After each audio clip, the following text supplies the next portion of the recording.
winter I was 5, my parents and I drove to Connecticut to buy a puppy my mom had found in the newspaper. The dog seemed fine to me, but what really got my attention was the family's Christmas tree. Smothered with tinsel, encircled by a moving train, smelling of oranges and vanilla, it dominated their living room. We did not celebrate Christmas, and I'd never met anyone who did.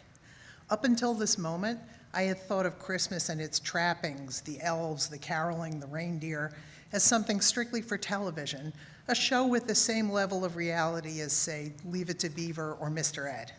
I had no idea that real people acted that way. On the drive home, as the new puppy slept on the seat next to me, I tried to talk to my parents about what I now realized was a gross inequity. Why did they have a Christmas tree? I asked. Because they're Christian, my father said. It's their holiday. Is it an American holiday, I asked. My father snorted. You could say that, he replied. My mother cut in. They celebrate Christmas, we celebrate Hanukkah, she told me, in a tone that suggested the discussion was over. It's exactly the same thing.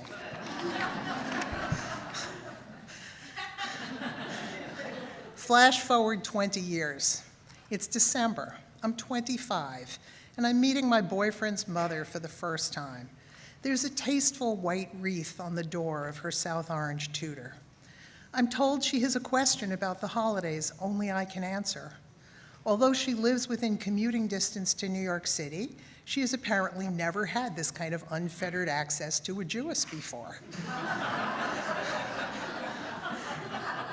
What I don't understand is this, she finally asks me, in the tone you'd reserve for wondering what lies beyond the edges of the known universe. What exactly do you do on Christmas Day? That's easy, I tell her. Eat Chinese food and go to the movies. And I do. That Christmas Day, I take myself to a matinee. It has snowed all night, and Broadway is silent and clean.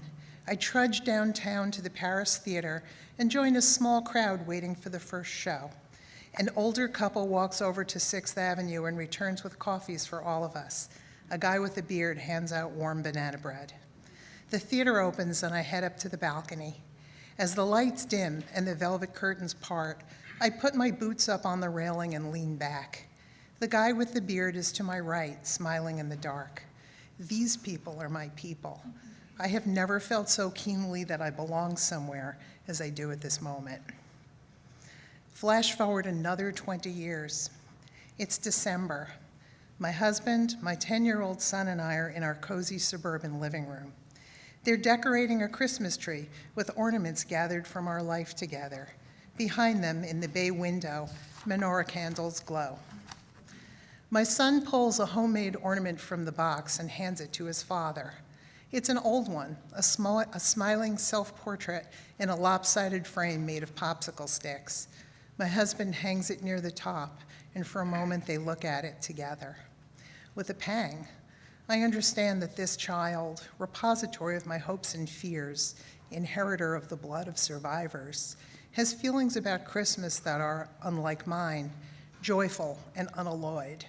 But isn't that what it means to raise a child? At a certain point, doesn't he stop being one of us and become one of himself? My husband laughs at something and pulls our son into his arms. I smell fresh pine sap and burning beeswax and the lingering oniony odor of latkes. These are my people, and this is where I belong.